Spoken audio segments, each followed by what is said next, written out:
E aí galera, hashtag Orgulho de Cerezanque, a última GAP, última videoaula do Direito Administrativo 1. Só para você, intervenção da AP na propriedade privada. Tema de extrema relevância, módulo E do Direito Administrativo 1. Comigo.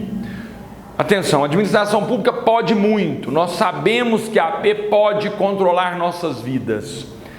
Vejam, aqui temos uma intervenção muito forte da administração pública.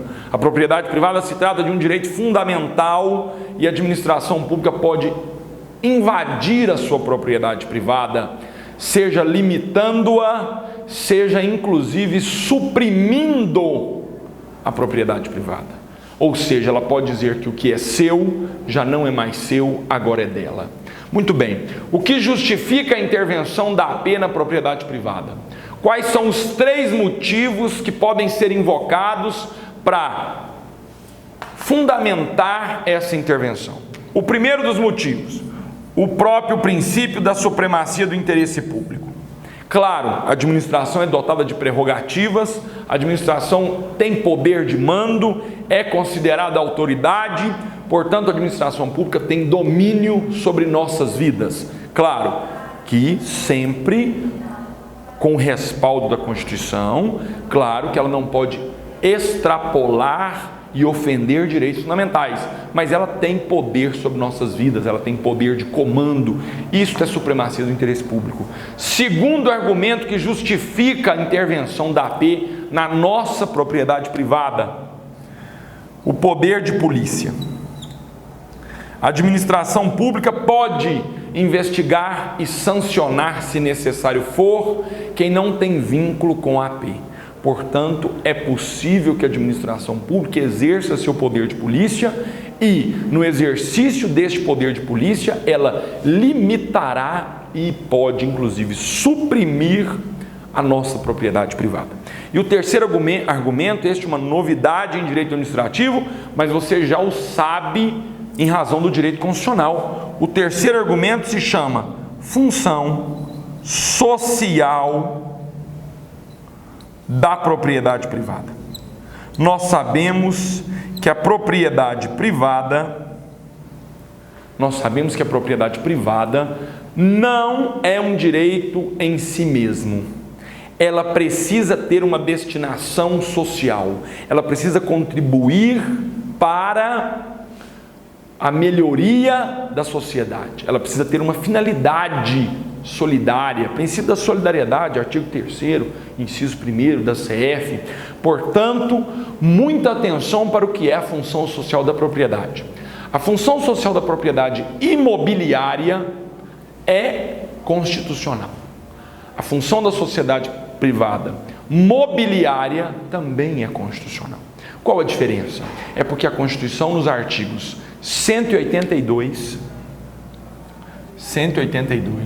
e 184, dispõe, respectivamente, sobre a função social da propriedade imobiliária urbana e sobre a função social da propriedade imobiliária rural.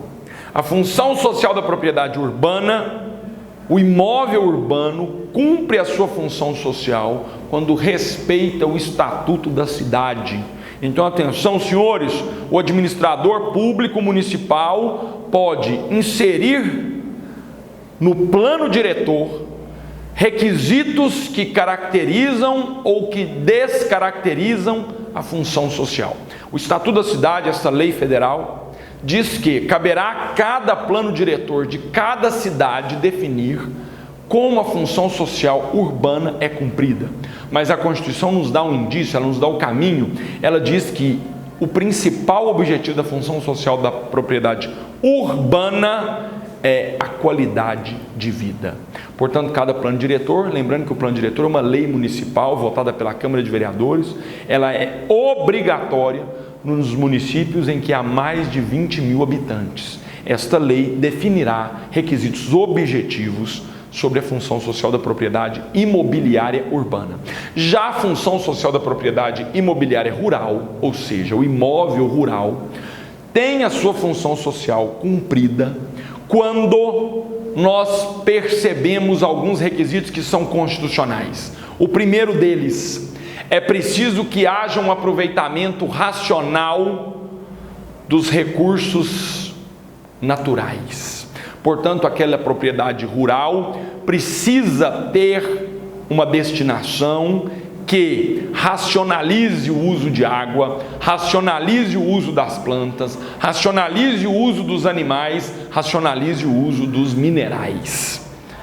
Segundo, é preciso que haja uma preservação ambiental na propriedade rural, sob pena de não se cumprir a função social desta propriedade.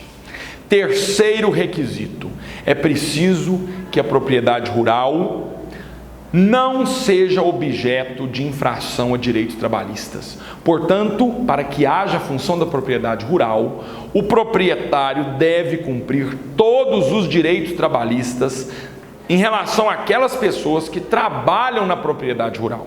Então, atenção, dono de propriedade rural, atenção, dono de fazenda, se você não paga hora extra para o seu peão, você não respeita direitos trabalhistas, você pode ter a sua propriedade rural declarada descumpridora da função social.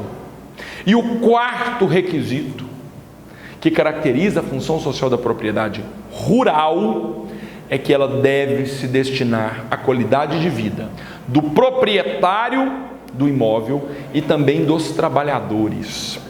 Esta é uma ideia magnífica na teoria, porque na prática é muito complexo definir o que é qualidade de vida para o trabalhador. Porque, por exemplo, imagine você chega na fazenda, você vê a casa grande, a casa do proprietário, pé direito de 5 metros, telha de barro, toda varandada, piscina, ar-condicionado, e você olha para o meio do pasto, e lá existe uma casinha que mede 1,5 metros, é feito de placa, tem telha Eternite e fica debaixo do sol 24 horas, se o sol tivesse 24 horas.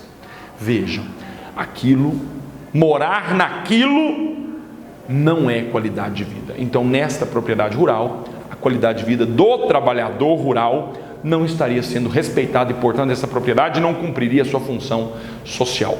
Qual o efeito?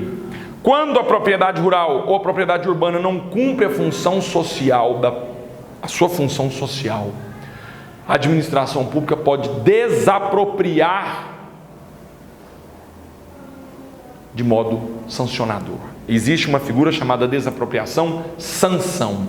A desapropriação-sanção significa que o imóvel urbano e o imóvel rural deixam de ser de propriedade particular e se tornam propriedade pública, se tornam bem público, vocês vão estudar em Direito Administrativo 2, mas isso é o que faz a desapropriação-sanção, e a indenização não será em dinheiro. A indenização será em título, em papel, em título de crédito. Você perdeu o seu imóvel, recebeu um título, um documento, um título de crédito, porque você não cumpriu a função social da propriedade urbana ou a função social da propriedade rural. Bem, quais são as formas de intervenção na propriedade? Quero adentrar agora nas formas e nas características mais visíveis que cada uma delas tem. A primeira possibilidade, nós chamamos de requisição administrativa. Requisição administrativa muito disseminada nos filmes norte-americanos. O policial estende o distintivo para um veículo, entra no veículo que é particular e persegue o ladrão. Vejam, a requisição se trata de um uso provisório. A requisição é provisória.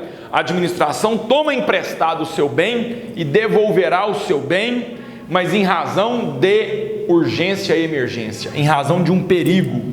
Então existe uma inundação, a administração precisa de barcos, ela requisita os barcos dos particulares e utiliza esses barcos. Haverá indenização automática? Não. Isso significa que a AP só indeniza por requisição se ela AP causar um dano ao proprietário do bem utilizado temporariamente. Então você não perde a propriedade, com a requisição. Ocupação administrativa é o outro lado da moeda. Aqui a AP também utiliza seu bem provisoriamente, você não perde a propriedade. Ela toma emprestado, é um empréstimo forçado. Ela utiliza o seu bem, mas aqui não há perigo. É justamente o inverso da servidão. Ou seja, por qualquer motivo ela pode tomar o seu bem emprestado e ocupar o seu bem. Isso acontece muito quando a administração está na construção de um prédio público e ela utiliza o terreno do lado que te pertence. Aquilo é uma ocupação temporária. Isso também acontece quando a administração constrói ou duplica rodovias e ela utiliza os pastos das fazendas para colocar maquinário, para colocar equipamentos, para colocar a casinha dos funcionários lá, né? Dos agentes contratados, dos empregados que trabalham na obra, né? Então vejam, a administração pública pode ocupar o seu bem temporariamente sem perigo, e ela pode requisitar o seu bem temporariamente quando há perigo. Muito bem. A outra figura de intervenção se chama limitação administrativa. A administração pública agora não toma emprestado o seu bem. Não toma emprestado o seu bem. O seu bem continua com você, mas ela restringe o uso que você faz do seu bem. A limitação nada mais é do que uma restrição permanente. Aquele bem estará restringido até que ela, administração, mude a restrição. E a limitação é genérica, portanto ela impõe reserva legal nas áreas rurais. A reserva legal é uma limitação administrativa. Ela impõe área de preservação permanente nas áreas rurais. É uma limitação administrativa. Ela impõe que as construções urbanas respeitem uma distância entre a casa e o muro que divide o terreno com o vizinho.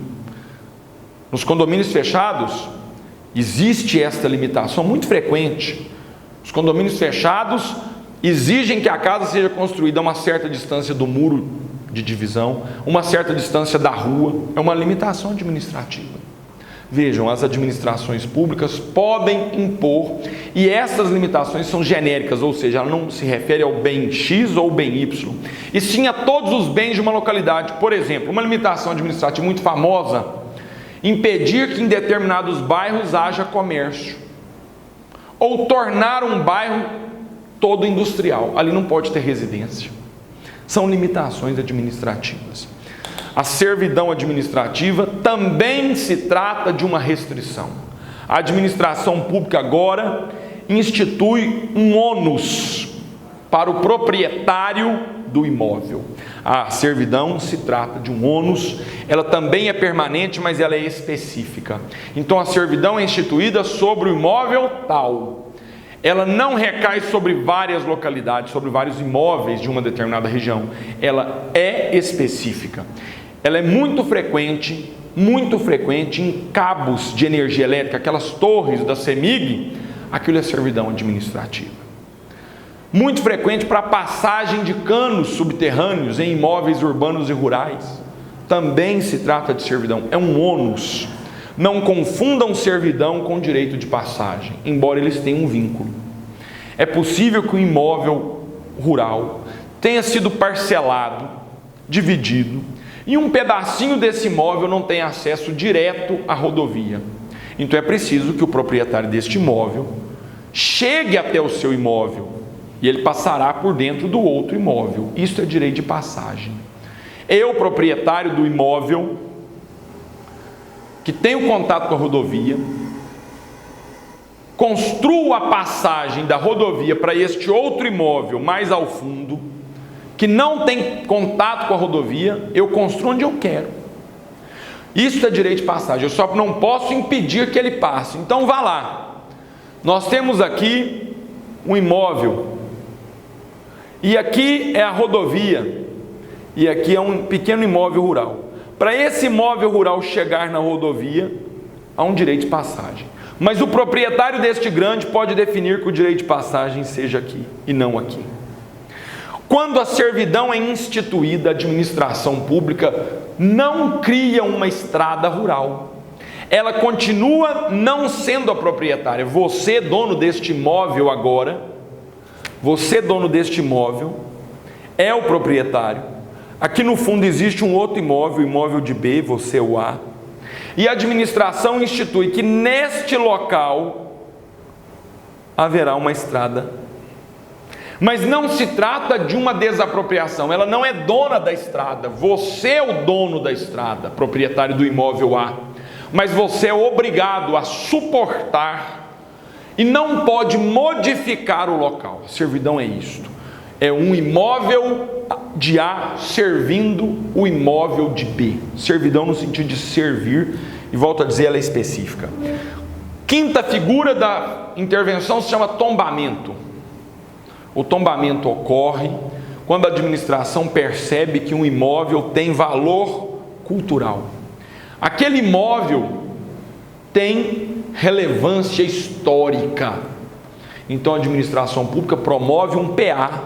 O tombamento é um processo administrativo que resulta na declaração de que aquele imóvel tem valor histórico e o imóvel não poderá ser modificado. Então você, dono do imóvel, continua proprietário, não houve perda da propriedade. Você, dono do imóvel, continua proprietário, mas você não pode alterar o imóvel, você não pode demolir o imóvel. O imóvel faz parte do patrimônio daquela sociedade.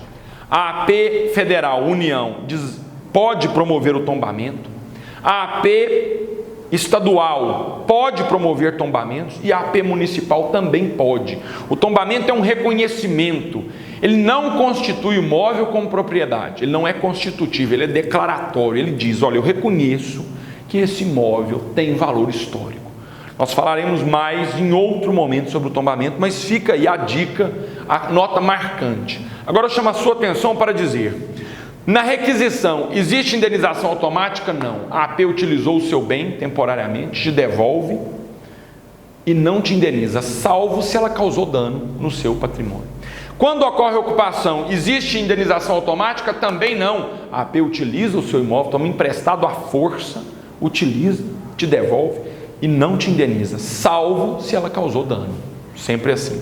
A AP agora instituiu uma limitação administrativa que é genérica, que pode ser por lei ou por ato administrativo. Esta limitação também não gera indenização automática. Você precisa provar que foi lesado. E é muito difícil provar que foi lesado em razão de uma limitação administrativa, porque ela é genérica. Enfim, a AP instituiu servidão administrativa. A indenização automática? Também não. Portanto, você que agora suporta a passagem de torres elétricas, você que suporta a passagem de canos subterrâneos, você que suporta a passagem pelo seu imóvel, veja, você também não será indenizado automaticamente, a não ser que a servidão gere prejuízo para o seu patrimônio. Aí sim, havendo dano, você será indenizado. Então, não há requisição com indenização automática, não há ocupação com indenização automática, a limitação não gera indenização automática, a servidão também não, e o tombamento também não. Você não pode mexer no imóvel, você não pode modificar o imóvel, você não pode demolir o imóvel é seu. Você continua pagando IPTU pelo imóvel, se urbano, ou ITR, se imóvel rural, mas você não será indenizado, porque o imóvel ainda continua com você. Próxima figura da intervenção se chama parcelamento compulsório do solo. A administração pública, a partir do Estatuto da Cidade, esta lei federal, tem o poder de definir como a cidade deve crescer. Para que lado? Setor sul, setor norte, oeste, leste. E se o seu imóvel estiver dentro dos planos da AP, a AP pode exigir que você faça o loteamento do seu imóvel. Então o primeiro passo para chegar no parcelamento é: a AP te comunica que você precisa lotear voluntariamente o seu imóvel. Ela te convida a lotear. Você não quis, a AP institui IPTU progressivo. Só o município e o DF promovem esta forma de intervenção, chamada parcelamento. Então ela instituiu o IPTU progressivo. Você mesmo assim reluta e não promove o loteamento. Você não quer vender o seu imóvel, fazer daquela grande área urbana um novo bairro. Você não quer, mas ela quer. Num terceiro momento, então, a administração pública, sem a sua aquiescência, promove o chamado loteamento forçado, compulsório. Ela vende o seu bem como terrenos menores, então ela parcela, ela fatia o seu bem, faz do seu grande lote um bairro, vende e te devolve o dinheiro. O dinheiro é seu, você não perdeu a propriedade para a AP, você perdeu a propriedade para os particulares que compraram o bem que era seu e que a AP vendeu. Isto é parcelamento. A AP vende o seu bem, porque ela entende que aquele bem precisa receber uma destinação melhor do que a que você dá, no sentido de organização municipal, organização urbanística. Vejam, então há indenização automática? Não. Mas você que é proprietário e que teve o seu bem vendido, fatiadamente receberá o valor das vendas. Quem define o valor? Se você atender o primeiro pedido da AP, você vende pelo preço que você quer. Mas se você não atendeu o primeiro pedido da AP, que te conclamou a lotear, ela venderá pelo preço que ela quer. Mas ela deve se aproximar do preço de mercado, mas o preço de mercado com certeza será menor que o preço que você, proprietário, gostaria de receber. Então se trata aqui de uma sanção ao proprietário que se recusa a atender o pedido da AP no parcelamento do solo, no loteamento do solo. E a última figura de intervenção da AP na propriedade privada chama-se desapropriação. Aqui a perda da propriedade. Perda da propriedade. Você perde a propriedade para a AP. O bem que era seu particular agora se torna um bem público, se torna patrimônio público. Na desapropriação existe a indenização automática. A desapropriação pode ser pelas seguintes hipóteses: por utilidade ou necessidade pública, por interesse social. A chamada desapropriação sanção, que ocorre quando o imóvel urbano não tem a sua função social cumprida, ou o imóvel rural não tem a função social cumprida. E a última forma de desapropriação, a quarta, é o que nós chamamos de desapropriação com fisco. Na verdade, a desapropriação com fisco consiste em uma perda do bem. Você não será indenizado pela desapropriação com fisco. Ela ocorre quando você cultiva plantas que são destinadas à produção de drogas. Quando você cultiva, por exemplo, cannabis no seu imóvel, cannabis é a matéria-prima para a produção do cigarrinho de maconha, não é? O cigarrinho do capeta. Quando você produz isso, planta isso no seu imóvel, você corre o risco de sofrer a desapropriação com fisco. A AP retira a sua propriedade, além de responder por processo, não é? Criminal por hora plantar droga e consumir droga e vender droga ainda é crime no Brasil, não é? O Supremo está em análise sobre o uso para consumo próprio, mas por hora plantar e vender é crime. Portanto, você que assim procede corre o risco de perder a propriedade do seu imóvel. A AP não te indenizará. A outra hipótese, que já é contemplada, mas exige uma legislação, se trata do trabalho escravo. Vejam, se uma empresa utiliza trabalho escravo, quer dizer, trabalho não assalariado, ela emprega pessoas, mas não paga salários. Se o proprietário de uma fazenda utiliza trabalho escravo, que é ele emprega pessoas, mas não paga salários, ali é um trabalho escravo. E se há trabalho escravo, a AP pode desapropriar o imóvel sem pagamento de indenização. Então, 4 são as possibilidades da desapropriação: utilidade, necessidade pública, interesse social, desapropriação, sanção por descumprimento da função social e desapropriação com fisco. Nós estudaremos depois o procedimento da desapropriação e uma figura absurda chamada desapropriação indireta, que não é desapropriação. Em verdade, é invasão. A AP, invocando não saber quem é o dono da propriedade, invade a propriedade e passa a fazer da propriedade como se ela, AP, fosse proprietária. Isso se chama desapropriação indireta. Galera, o que tínhamos para falar sobre formas de intervenção da AP na propriedade era isto. Valeu, hashtag só exame que aprova mais que exame que no AB. Obrigado.